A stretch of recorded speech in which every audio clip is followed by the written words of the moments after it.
하나님께서 오늘 우리가 봉독한 말씀을 통해서 은혜 주시길 원합니다. 피로사회라고 하는 책을 쓴 한병철 교수가 서사의 위기란 책에서 그런 이야기를 씁니다. 스토리텔링이 스토리셀링이 되고 있는 시대. 누구나 카톡을 사용하고 페이스북을 사용하면서 자기가 하고 있는 일들을 많은 사람에게 알립니다. 저는 그 자체가 나쁘지 않다고 생각합니다. 그러나 종종 골방에서 자기 자신과 또 하나님과 깊이 있게 나눠야 할 대화가 마치 사람들에게 뭔가 보여지듯하는 것은 때로는 위험성이 있는 것이죠. 서사라고 하는 말의 의미는 과거, 현재와 미래가 의미 있게 연결되어지는 것입니다. 그러나 그러한 연결성, 깊이는 사라지고 그저 사람들의 이목을 집중시키는 스토리텔링이, 그래서 스토리셀링이 될 수밖에 없는 위험성도 우리는 생각해야 합니다. 그러한 방식을 통한 것들은 장점도 있지만 위험성도 있는 것이죠. 어쨌든 우리가 이제 교회력을 지내면서 오늘 삼일체 주일을 이제 맞았습니다. 삼일체라는 표현은 성경에 나오지 않습니다. 그러나 성경에 나오지 않는다고 해서 그것이 틀린 것은 아닙니다. 이 표현이 나오지 않는 거죠. 왜냐하면 개념화되어진 표현이니까.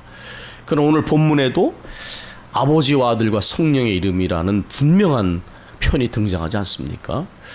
또 요한복음 10장 30절에는 예수님께서 아버지와 나는 하나이니라 이렇게 말씀하셨습니다. 거기 하나이다라는 표현은 호모우지오스라는 헬라어인데 그것은 본질에 있어서 하나이다 이런 뜻이거든요. 그러니까 삼일체 하나님이 본질상 한 분이시다라고 하는 표현은 성경에 입각한 거예요. 그렇기 때문에 성경에 삼일체라는 표현이 등장하지 않아서 이렇게 말하는 것은 성경을 제대로 이해하지 못하는 것이죠. 교회력을 말씀드렸습니다. 교회력은 이제 그 시작이 우리는 1월부터 시작하지만 엄밀히 말하면 교회력은 성탄절에서 시작을 하죠. 성탄절이 무엇입니까? 하나님의 아들이신 주님께서 사람의 몸을 입고 이 땅에 오셔서 우리를 구원하기 위하여 이 땅에 오신 사건이 성탄절입니다. 그리고 사순절과 부활절에 가면 이때 공생애를 마치시면서 우리 주님께서 우리의 죄와 허물을 위하여 십자가 달려 죽으시고 고난받으시고 부활하신, 그래서 우리의 구원을 이루신 그날을 기념하는 날이 이 부활절입니다. 성탄절, 부활절. 그리고 이제 지난주에 우리가 함께 예배를 드린 것처럼 오순절 성령이 강림하셔서 교회가 시작되고 또 확장되어져는 하나님 나라가 확장되고 엄밀히 말하면 오순절 사건으로 이어집니다. 그 다음에 우리가 이제 삼위일체 주일을 오늘 맞았습니다. 이 내용을 생각해 보면 이것은 스토리셀링이 될 수 없는 것이죠. 이것은 하나님의 거룩한 서사, 역사의 이야기입니다. 성탄절, 그리고 부활절, 그리고 또 오순절 성령 강림절, 이 모든 날들은 다 연결되어지는 사건이죠. 하나님의 거룩한 서사, 하나님의 거룩한 사건, 그러나 파편적인 사건이 아니라 그 모든 것들이 연결되어지는 하나님의 거룩한 역사, 이야기를 다루고 있는 것입니다. 이러한 이야기들은 그러한 페이스북이나 이런 것을 통해서 한 번 이야기되고 말 수 있는 사건이 전혀 아닙니다. 그것은 과거의 사건이며 현재적 사건이며 미래에도 끊임없이 일어날 사건이라고 하는 것을 우리가 기억하고 이해해야 됩니다. 오늘은 그러한 연결성 속에서 삼일체 주일에 관한 이야기를 좀 드리려고 합니다. 말씀드린 것처럼 삼일체라는 단어는 성경에 나오지 않지만 분명한 성경적 근거를 가지고 있는데, 이 삼일체 주일이 자리를 잡기까지는 여러 가지 일들이 일어났었습니다. 예를 들면 BC AD죠. 4세기에 알렉산드리아의 사제인 아리우스라는 사람이 아주 교회의 큰 문제를 불러일으킨 이야기를 했는데, 성자는, 예수님은 성부에 의해서 창조된 존재다, 이렇게 말을 했습니다. 그러니까 여러분, 원래 인간적으로는 아버지와 아들은 태어난 존재잖아요. 그러니까 그런 식으로 이제 성자는 성부에서 창조된 존재다, 이런 말을 했는데, 이것이 교회에 엄청난 이제 반향을 일으킨 것이죠. 그래서 이 문제 때문에 니케아 공의회가 325년에 열렸는데, 여기에서 이 아리우스주의라고 하는 것이 이단으로 정죄가 됐습니다. 그리고 거기서 고백되어진 것이 바로 성자와 성부는, 성자는 성부와 함께 동일한 분이시다, 동일한 본질, 호모 우시우스라는 그런 표현이 등장을 한 것이죠. 물론 이 아리우스주의가 정제된 다음에도, 이단으로 정제된 다음에도 계속해서 많은 이단적 견해들이, 이 견해들이 계속해서 퍼져나간 것이 있었지만, 그러나 건전한 흐름 속에서는 성부, 성자, 성령이 한 분이시다라고 하는 분명한 고백이 이제 자리를 잡게 됐습니다. 항상 그렇지만 성경이 기록된, 원래 구전으로 전해던 성경이 기록된 이유 중에 하나도 예수님의 재림이 지연되어, 사람 생각하는 것과 함께 저처럼보다는 지연되어지는 것이 있다니까 사람들이 흔들렸던 거 있지만, 또 하나는 그 당시에 이단적인 견해들이 막 일어나면서 이 하나님의 말씀이 분명히 가르쳐야 되지 않으면 이 교회가 굉장히 문제가 되고, 그래서 사실 신약 성경이 구전으로 전해지다가 이렇게 기록된 성경이 된 이유도 이런 이단적인 것 때문이었습니다. 그러니까 교리가 정착되는 역사도 보면 바로 이런 아리우스주의처럼 이단적인 견해가 등장할 때에 그것이 바른 가르침으로 대항되지 않으면 안 됐기 때문에 또 교리가 그렇게 정착되어졌던 것이죠. 387년에는 콘스탄티노플 공의회가 열렸는데, 이때는 성자와 함께 성령이 동일한 본질이심이 언급되어졌습니다. 근데 이 말의 의미가 무슨 뜻이냐면, 만약에 성자가 성부에 의해서 창조되면 피조물이 되는 것이죠. 그러면 성자 예수님은 예배의 대상이 될 수가 없는 거예요. 언제나 예배를 받으실 분은 창조주여셔야 된다. 창조되어진 존재가 아니라 창조적 존재, 창조주이셔야만 되는 거죠. 그래서 우리가 이미 창세기에서 보면 하나님의 신이 수면에 운행하시니라, 이렇게 말하잖아요. 그리고 성자 예수님에 대해서도 예수님께서는 모든 만물이 만들어지기 전부터 이미 계신 분이시다. 그래서 사실 창조라고 하는 사건도 삼일체 하나님이 이루신 사건이다, 우리가 그렇게 고백을 하는 것입니다. 그러므로 성부, 성자, 성령, 우리 성가대 찬양처럼 성부, 성자, 성령이 참 찬송을 받으실 만한 그 이유가 분명한 거예요. 피조물이 아니라 창조주요, 또 구원주요, 심판주이시다라고 하는 것이죠. 우리 기도 제목에도 보면 예수 그리스도께서 창조주요, 구원주요, 심판주이심을 우리가 확신하게 하옵소서라는 그 고백이 바로 그러한 의미를 담고 있는 것입니다. 그러면 이제 여러분, 아까 제가 이런 얘기를 드렸습니다. 성탄절이 시작돼서 부활절, 그리고 성령 강림절이 이어서 오늘 이제 성령 강림절 이후 두 번째 주일, 우리가 표기를 하지 않지만 또 그렇게 표기를 하기도 합니다. 성령 강림절 후 두 번째 주일. 이것은 무엇을 말합니까? 이것은 성령이 임한 사건의 연장선 속에서 우리가 지금 교회와 믿는 이들이 살아가고 또 사명을 감당해야 된다는 것을 보여주는 것입니다. 우리가 신앙생활을 하면서도 마찬가지지만 이 파편화되는 것을 굉장히 조심해야 돼요. 왜냐하면 세상의 이론과 많은 이념 속에는 이 파편과 편파적인 일들이 굉장히 많이 문제를 불러일으키는데, 교회도 그런 일들이 많이 일어나고 있다는 것입니다. 그러니까 세상의 진리와 이론은 진리의 쪼가리를 가지고 있다. 그렇게 말씀드렸죠. 그만큼은 받아들일 수 있는 거죠. 그 쪼가리가 때로는 더 큰 쪼가리가 있기도 합니다. 그러나 세상의 진리는 아무리 옳아 보여도 거기에는 진리의 쪼가리가 들어있을 뿐. 또 하나 세상의 진리는 파편뿐만 아니라 편파적이다. 편파라는 건 한쪽으로 기우는 것이죠. 이쪽을 굉장히 말을 잘하지만 이야기하지 않는 부분이 있습니다. 여러분이 그의 눈으로 보면 세상의 이론을 어떻게 평가하고 어떻게 인정하면서도 비판할 수 있는지 정확히 알 수 있는데 그 말을 잘 무슨 뜻인지 진작에 생각을 안 하시더라고요. 다른 사람의 이야기를 무조건 부정하는 거 좋지 않죠? 나랑 친하지 않아도 들어야 될 이야기가 있어요. 그렇죠? 그러나 아무리 친하다고 해서 그 사람 얘기를 다 받아들이면 실수를 한단 말이죠. 왜냐하면 그 사람이 누군가 얘기를 할 때 그 사람이 자기랑 친하지 않은 사람이면 좋게 얘기 안 합니다. 내가 만나보지도 않고 내가 친하다는 사람 얘기를 듣고 판단하면 반드시 실수가 되는 거예요. 아주 쉬운 예가 바로 그런 거예요.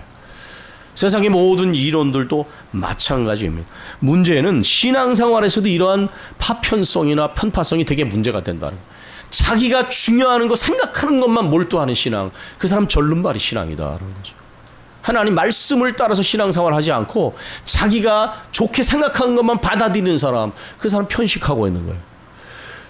그렇게 해서 자기의 불완전한 모습이 메꿔지겠습니까? 오히려 신앙생활은 어떻게 생각하면 내가 듣기 싫은 이야기를 들어야 돼. 왜냐하면 듣기 싫은 이야기가 지금 나를 온전하게 만드는 말씀인 경우가 되게 많은 거예요.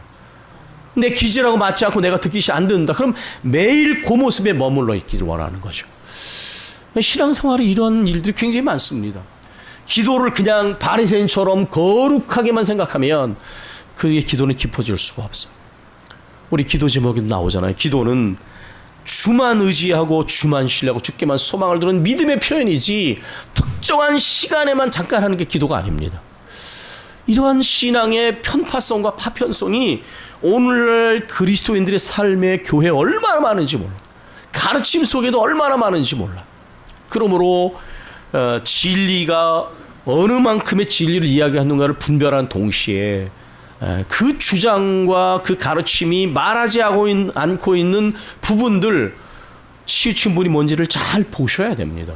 그러지 않으면 이 세상에서도 치우친 이데올로기와 주장들이 얼마나 많은 사람들을 선동하고 오도하고 있는지 모르고, 교회 안에서도 그럴듯한 이야기가 그러나 신자들을 치우치게 만드는 이야기가 얼마나 많은지, 이 파편성과 편파성을 우리가 잘 기억을 해야 됩니다. 잘 기억하고 검증하는 기준으로 삼으시면 유익한 것이죠.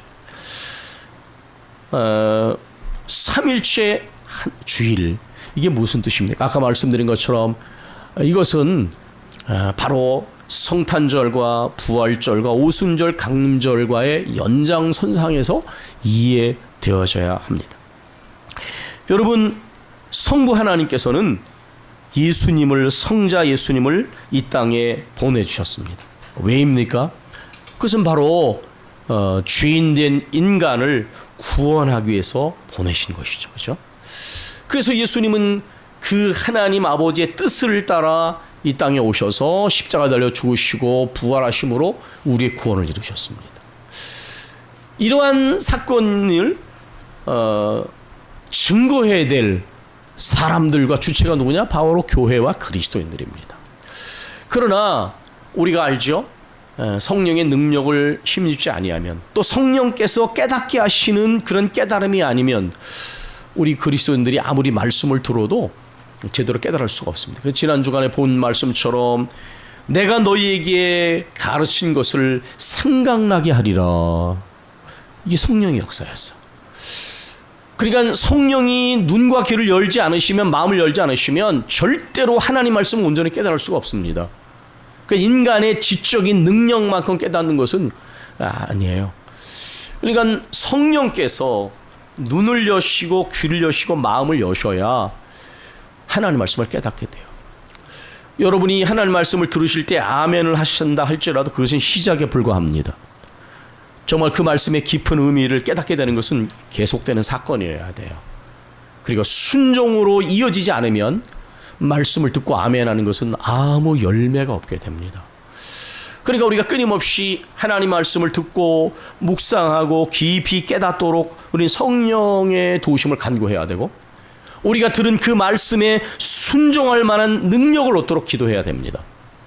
또 성령께서 우리를 통하여 이루고자 하시는 하나님의 뜻이 무엇인지, 감당해야 될 사명이 무엇인지를 깨닫고 감당할 능력과 지혜를 얻기 위하여 성령의 도우심을 요청해야 돼요. 성자 예수님께서 승천하시면서 말씀하셨잖아요. 내가 너에게 보혜사를 너에게 보낼 것인데, 그 보혜사가 내가 너에게 말한 것을 생각나게 할 것이다. 너희는 예루살렘을 떠나지 말고 아버지께서 약속하신 성령을 기다리라. 성령이 임하시면 권능, 힘을 얻고 너희가 복음의 증인되리라. 이게 바로 거룩한 서사의 연결성입니다. 그 어느 것 하나 우리가 소홀히 여기서는 안 되는 것이죠. 우리가 성령 강림절을 지내고 3일째 주일을 지낼 때에 이 거룩한 이야기, 거룩한 서사의 연결성을 우리가 분명히 인식해야 합니다. 바로 하나님께서는 모든 것을 섭리하시는 분이시며 무엇보다 거룩한 구원의 섭리죠.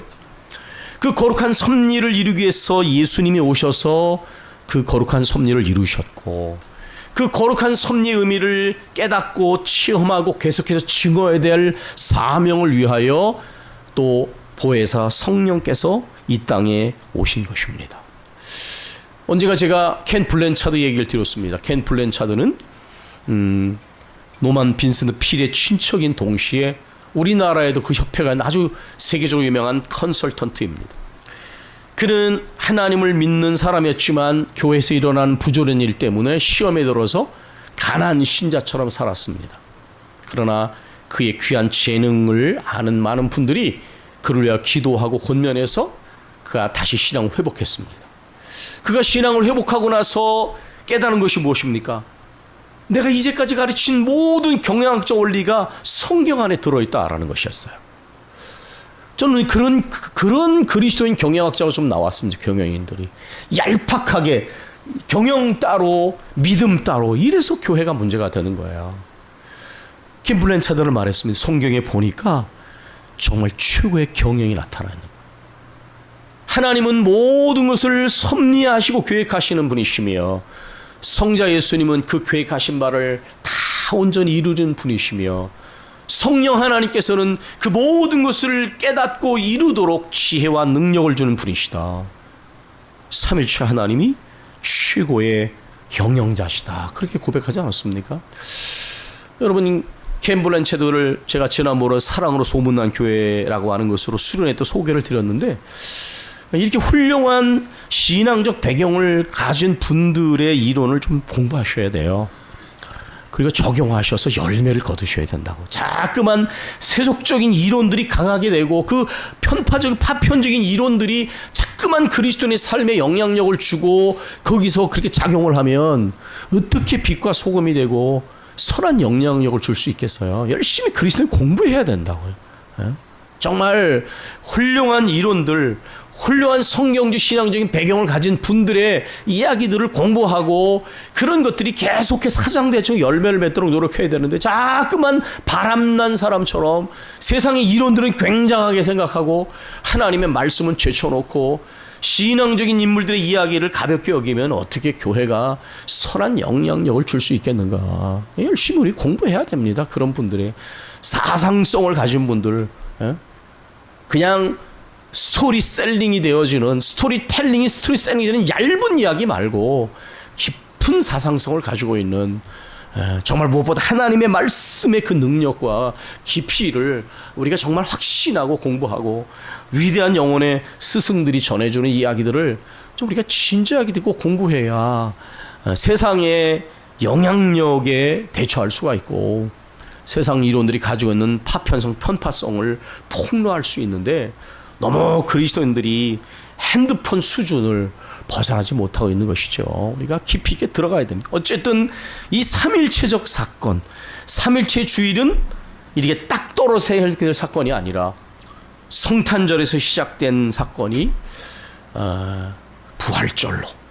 부활절에서 이어진 사건이 오순절 성령감 사건으로, 하나님께서 이루시는 이 거룩한 서사를 우리가 기억해야 된다.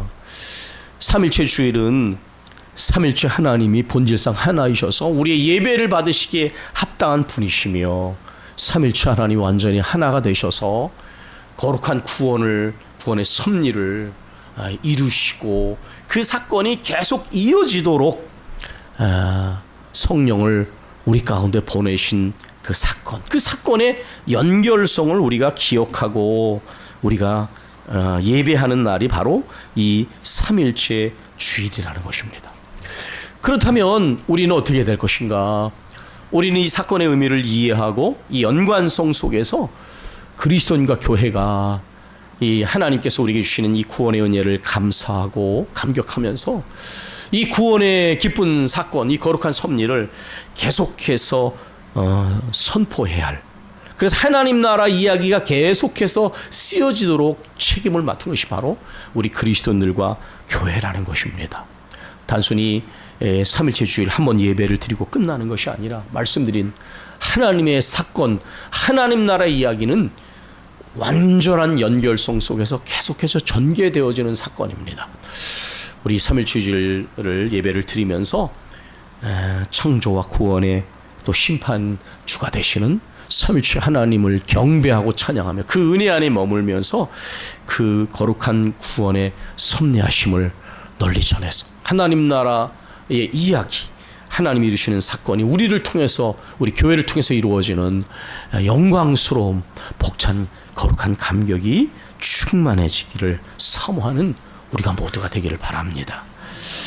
우리가 주신 말씀을 생각하면서 우리 함께 기도하겠습니다.